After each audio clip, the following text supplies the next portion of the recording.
क्या आप जानते हैं कि ज्ञान और विद्या की देवी माँ सरस्वती का नाम सिर्फ एक कल्पना नहीं है, बल्कि असली नदी के नाम से जुड़ा हुआ है।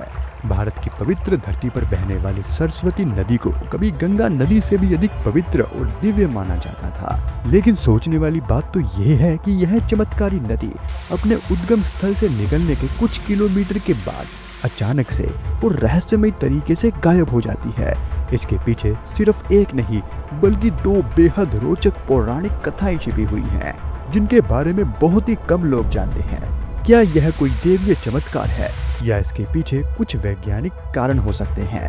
इस वीडियो में हम आपको सरस्वती नदी के विलुप्त होने का राज बताएंगे और उन रहस्यों से पर्दा भी उठाएंगे जिनके बारे में जानकर आप हैरान रह जाओगे। तो वीडियो को आखिर तक जरूर देखें, क्योंकि इसमें आपको ऐसी अद्भुत जानकारियां मिलेंगी जो आपका सच में सोचने का नजरिया ही बदल देंगी। तो नमस्कार मित्रों, आपका ज्ञान विलय यूट्यूब चैनल में स्वागत है।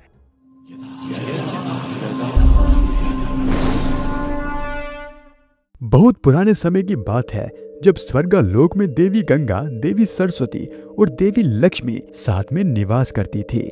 एक दिन देवी गंगा ने भगवान विष्णु से शिकायत की कि प्रभु, आप लक्ष्मी और सरस्वती को मुझसे अधिक स्नेह क्यों करते हैं? यह सुनकर सरस्वती और गंगा जी के बीच में बहस छिड़ गई, जो धीरे धीरे इतनी बढ़ गई कि वैकुंठ का वातावरण भी भारी हो गया। भगवान विष्णु ने स्थिति को बिगड़ता देख स्वर्गलोक छोड़ने का निर्णय लिया और वहां से चले गए। भगवान विष्णु के जाने के बाद मामला और भी गंभीर हो गया।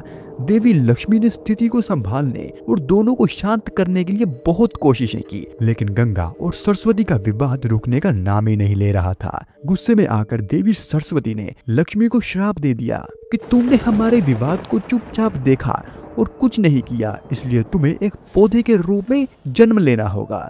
लेकिन सरस्वती का क्रोध तभी भी शांत नहीं हुआ। उन्होंने गंगा माँ को भी श्राप दे दिया कि तुम पृथ्वी पर नदी बनकर बहोगी और मनुष्य के पापों को अपने जल में समाओगी। सरस्वती के इस कठोर श्राप को सुनकर देवी लक्ष्मी शांत रही, लेकिन गंगा माँ क्रोध से भड़क उठी। माँ गंगा ने भी पलटकर सरस्वती को श्राप दे दिया, तुम भी पृथ्वी पर नदी बनकर बहोगी और पापियों के कर्मों का भागी बनोगी।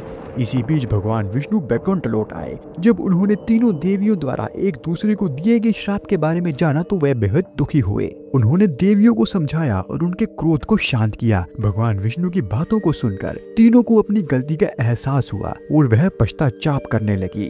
देवियों ने भगवान विष्णु से अपने श्राप से मुक्ति का उपाय पूछा। तब भगवान विष्णु ने कहा, श्राप का फल तो भोगना पड़ेगा, क्योंकि दिए गए वचन को बदला नहीं जा सकता। समय का चक्र आगे बढ़ा और जब पूरी सृष्टि को ज्ञान की आवश्यकता हुई, तब देवी सरस्वती ने अपने एक रूप को हिमालय के ग्लेशियर से अवतरित किया, जिसमें एक पवित्र नदी का जन्म हुआ। पौराणिक काल में सरस्वती नदी की सुंदरता इतनी अद्भुत और मोहक थी कि देवता, असुर और गंधर्व भी इसकी ओर आकर्षित हो जाते थे।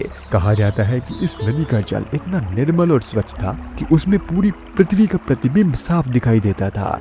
ऋषि मुनियों ने इस नदी के जल का सेवन कर वेदों की रचना की थी, लेकिन इतनी दिव्यता और महत्व के बावजूद भी सरस्वती नदी अचानक से लुप्त हो गई। और इसके पीछे दो रहस्यमयी कथाएं प्रचलित हैं, जिनके बारे में बहुत ही कम लोग जानते हैं। एक समय की बात है कि जब पांडव अपने जीवन के अंतिम दिनों में स्वर्ग की यात्रा के लिए पर्वत की ओर आगे बढ़ रहे थे, तो रास्ते में उन्हें सरस्वती नदी को पार करना था। लेकिन द्रौपदी किसी कारणवश नदी को पार नहीं कर पाई। पांडवों ने माँ सरस्वती जी से प्रार्थना की कि वह रास्ता देने की कृपा करे, लेकिन माता सरस्वती जी ने मना कर दिया। धर्मराज युधिष्ठिर ने जब इसका कारण पूछा तो माँ सरस्वती ने उत्तर दिया, जिस प्रकार बहते हुए जल और प्रवाहित ज्ञान को रोका नहीं जा सकता, उसी प्रकार मैं भी अपना प्रवाह को रोक नहीं सकती।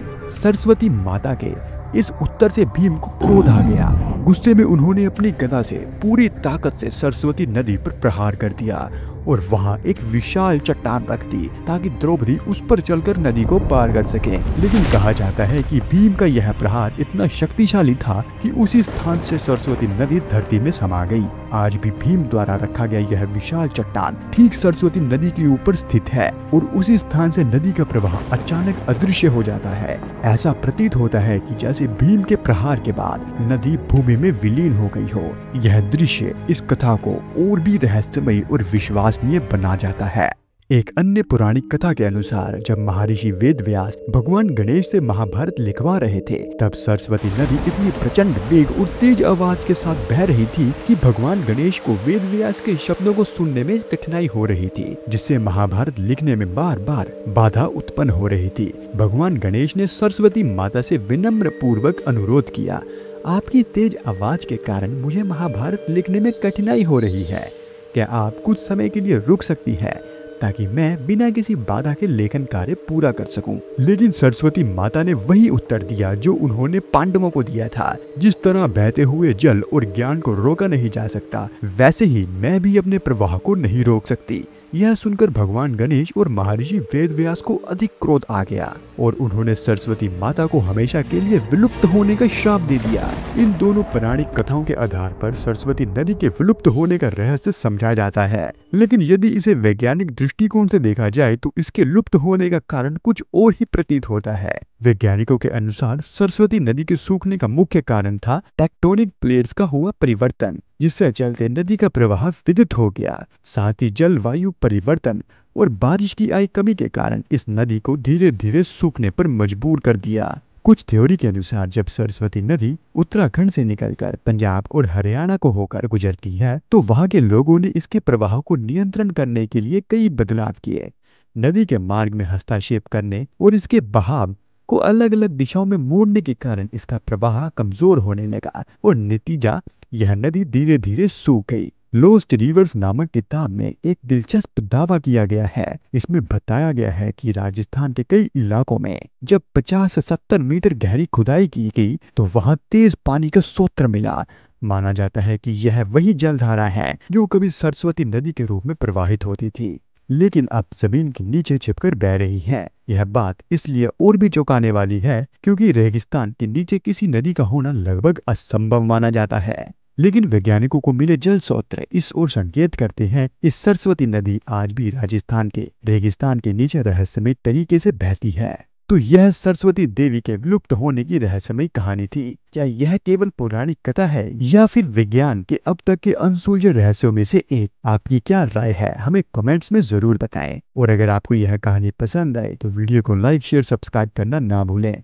और यह वीडियो देखने के लिए आपका धन्यवाद।